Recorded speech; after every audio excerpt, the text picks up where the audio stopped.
بسم اللہ الرحمن الرحیم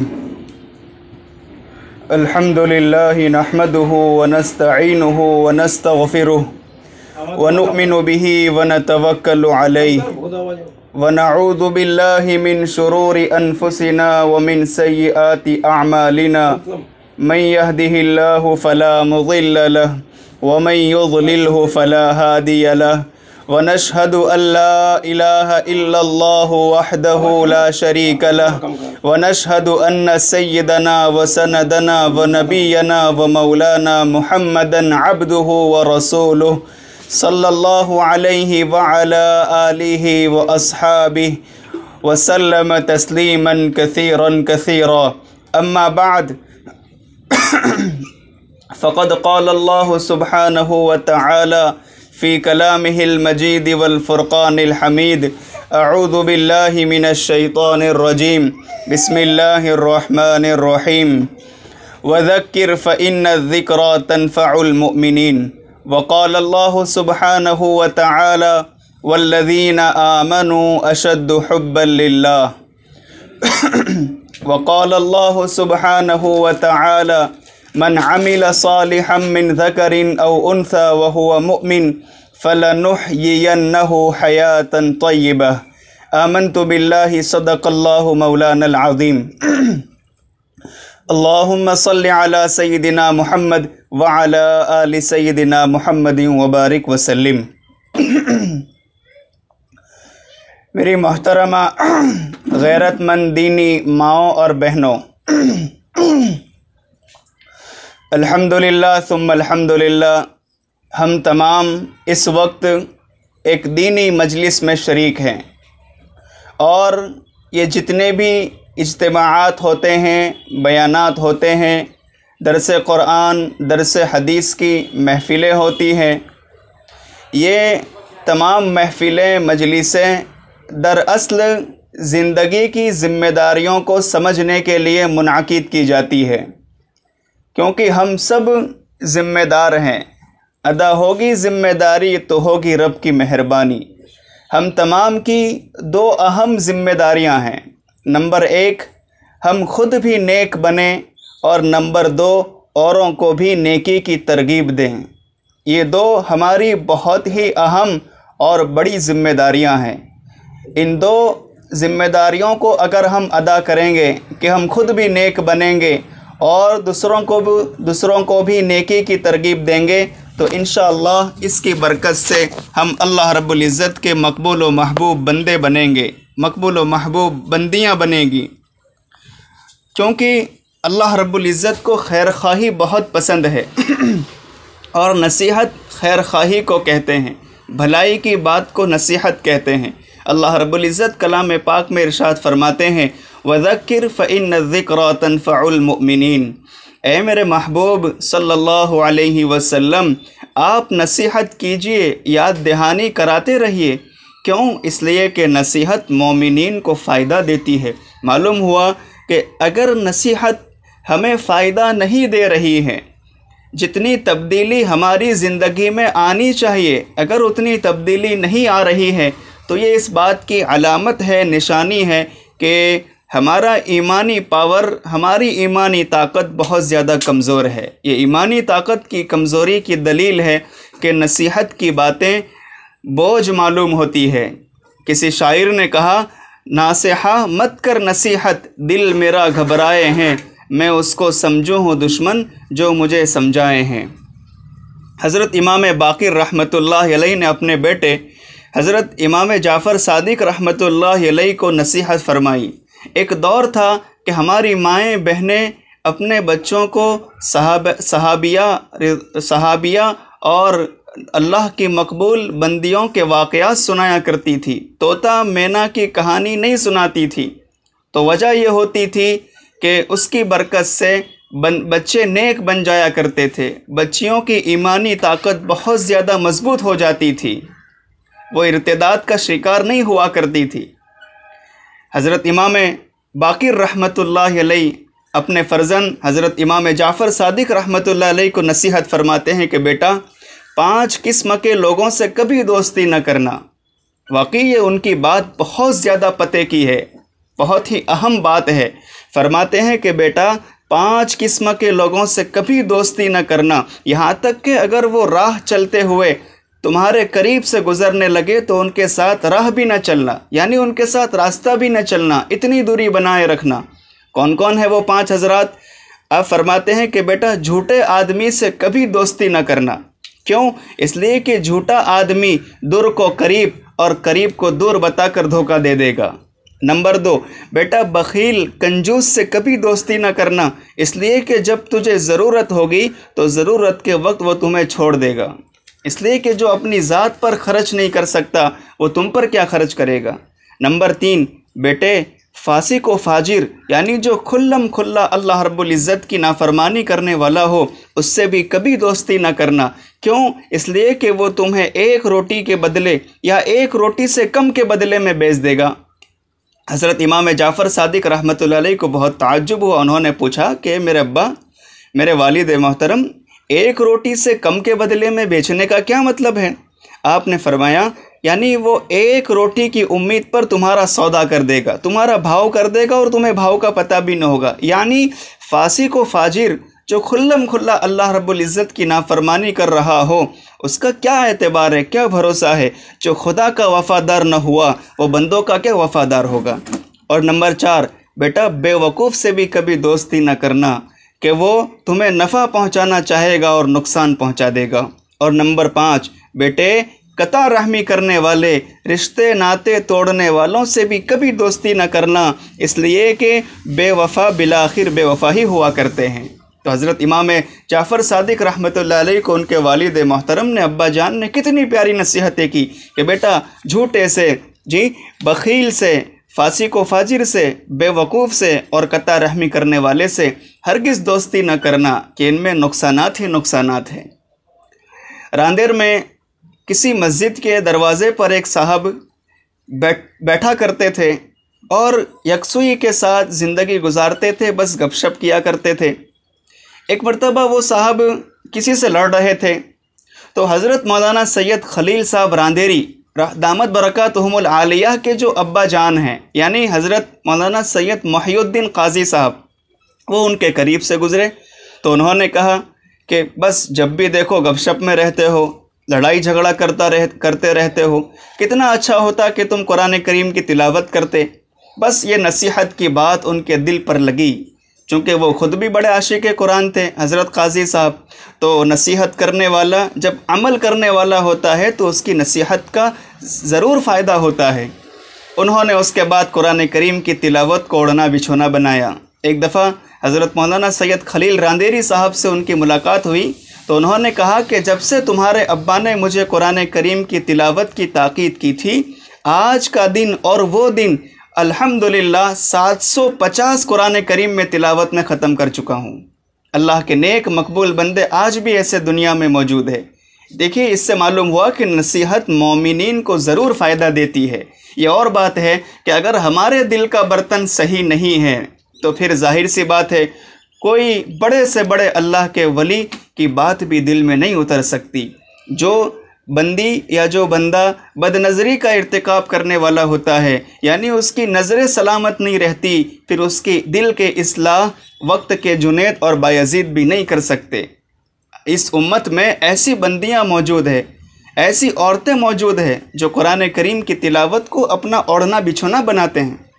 حضرت مفتی محمد فاروق صاحب میرٹھی رحمۃ اللہ علیہ فرماتے ہیں کہ ایک دفعہ میرا ممبئی جانا ہوا تو وہاں معلوم ہوا کہ ایک عورت نے 50 سال کی عمر میں قرآن کریم حفظ کر لیا، یعنی جس وقت اس کی عمر 50 سال تھی اس عمر میں اس نے قرآن کریم حفظ کیا۔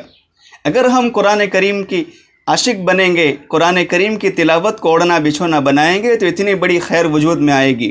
حضرت قاری رشید احمد صاحب اجمیری دامت برکاتہم العالیہ فرماتے ہیں کہ شری وردھن میں ایک 7 سال کی چھوٹی سی بچی نے صرف اور صرف 8 مہینے میں پورا قرآن کریم حفظ کر لیا۔ میری مائیں بہنیں، اگر آپ اپنی بچیوں کو ترغیب دیں اور ان کو وقت دیں، ان کی صحیح دینی تربیت کا اہتمام کریں تو پھر ایسی خیر وجود میں آیا کرتی ہے۔ اہل اللہ فرماتے ہیں کہ نیک عورت کی 4 صفات ہیں، یعنی نیک عورت کے اندر یہ 4 عادتیں ہونی چاہیے جس سے اس کی نیکی کا پتہ چلتا ہے۔ نمبر 1، اس کے چہرے پر حیا ہو۔ آپ یہ بات بہت زیادہ دھیان سے سنیں۔ دنیا اور دنیا میں جو کچھ ہے سب کچھ چیزوں سے ہٹ جائیں اور ہٹ کر مکمل توجہ دھیان سے یہ 4 باتیں سن لیجئے کہ چہرے پر حیا ہو۔ نمبر 2، زبان میں مٹھاس ہو۔ نمبر 3، دل میں نیکی ہو۔ اور نمبر 4، ہاتھ کام کاج میں مصروف رہیں۔ یہ 4 صفات، 4 عادتیں نیک بیوی کی، نیک عورت کی بتائی گئی ہے۔ چہرے پر حیا ہو، یاد رکھیں پاک دامنی، حیا والا ہونا یہ مومن اور مومنہ کی پہچان ہے۔ یعنی ایک مومن بندی کی پہچان یہ ہے کہ وہ باحیا ہو، شرم والی ہو، حیاداری کی اللہ کے یہاں بڑی قدردانی ہے۔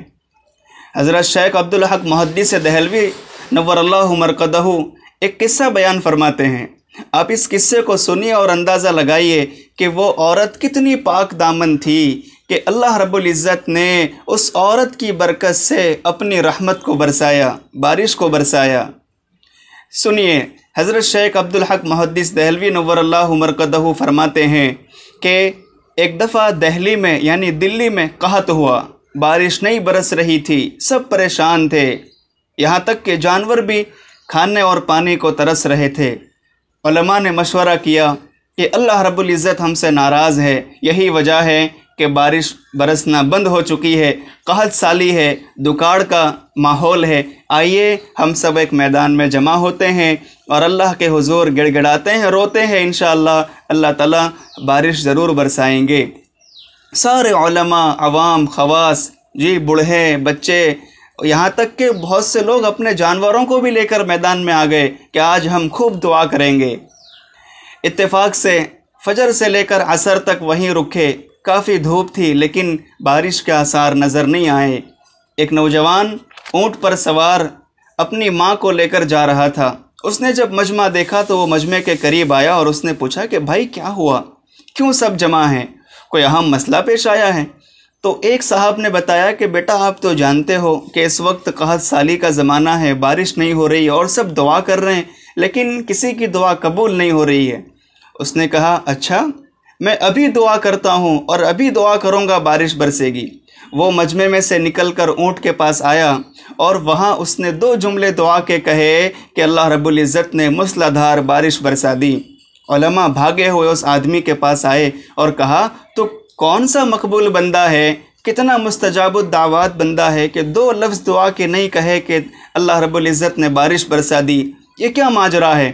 تو اس نے کہا اب سنیے کہ دراصل بات یہ ہے کہ یہ میری زبان کا کمال نہیں ہے، یہ جو اونٹ پر ایک کجاوا نما کوئی چیز ہوگی، اس میں ایک خاتون بیٹھی تھی، وہ اس کی ماں تھی۔ اس نے کہا یہ جو عورت یہاں موجود ہے یہ اتنی پاک دامن عورت ہے کہ زندگی بھر اس نے کسی غیر محرم مرد کو نہیں دیکھا اور نہ کسی غیر محرم مرد نے اس کو دیکھا۔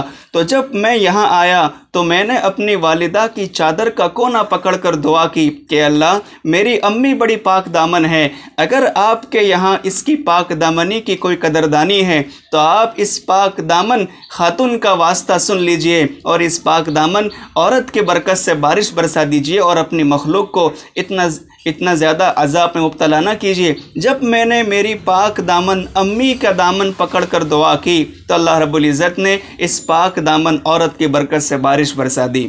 آپ اندازہ لگائیے اگر جب عورت پاک دامن ہوتی ہے، وہ حیا والی ہوتی ہے، تو اللہ رب العزت اس کی برکت سے اس کے گھر کو جنت کا نمونہ بنا دیتے ہیں۔ اور نمبر 2، اس کی زبان میں مٹھاس ہو، یعنی اگر وہ اپنے شوہر سے بات کر رہی ہو تو نرم دلی کے ساتھ بات کرے، اور اگر کسی غیر محرم سے بات کرنے کا موقع آئے تو ذرا سختی کے ساتھ بات کرے تاکہ اس کی طبیعت آپ کی طرف مائل نہ ہو۔ اب اندازہ لگائیے کہ جب ہم ماں لکھتے ہیں تو ماں میں 3 حروف آتے ہیں، میم، الف اور نون گنہ۔ میم، الف اور نون گنہ۔ اصل میں اس 3 حرفوں میں 3 ماں کی بڑی ذمہ داریاں پوشیدہ ہے۔ میم سے محبت، یعنی ماں کے اندر معاف کرنے کا جذبہ ہو۔ نمبر 2 الف، یعنی اس کا تعلق اللہ رب العزت کی ذات عالی کے ساتھ بہت مضبوط ہو۔ اور نمبر 2 نرم دلی، اپنے شوہر کے ساتھ نرم دلی کے ساتھ پیش آئے، اپنے بچوں کی تربیت میں نرمی کا پہلو پیش نظر رکھے۔